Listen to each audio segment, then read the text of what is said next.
අපි ෆිසියොලොජිකල් ජොන්ඩිස් කියලා කියනවා. ඒක හරි කොමන් බබාලගේ. මම කිව්වේ අර සති 37 සම්පූර්ණ කළේ බබාලගෙන් 50ක් සිට 60ක්. ඒ කියන්නේ ඕල්මෝස්ට් half ඔය වගේ කහ වෙනවා.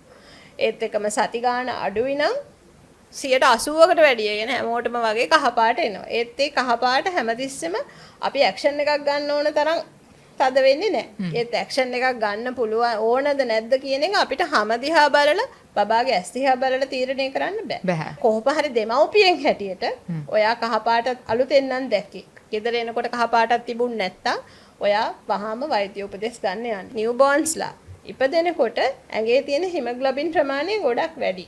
හරි. මොකද ඒගොල්ලෝ relatively hypoxic environment එක තමයි ඉන්නේ. කියන්නේ යූටරස් එක ASCII.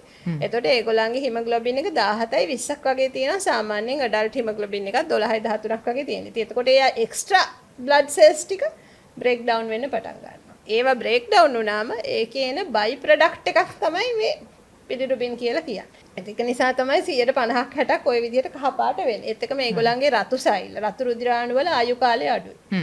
එතකොට සයිකල් එක ඉක්මනට යනවා. එතකොටත් බ්‍රේක් ඩවුන් එක වැඩි, පිලිරුබින් වැඩි. ඒත් එක මේගොල්ලන්ගේ ඕගන්ස් මැචුව නැහැ. එතකොට ඒගොල්ලන්ගේ liver එකෙන් තමයි ওই ටික මෙටබොලයිස් කරලා එළියට යවන්නේ. ඉතින් liver එක මැචුව නැතිකොට එතන පොලිමක් සෙට් වෙනවා. ඒක නිසා තමයි කහපාට වැඩි.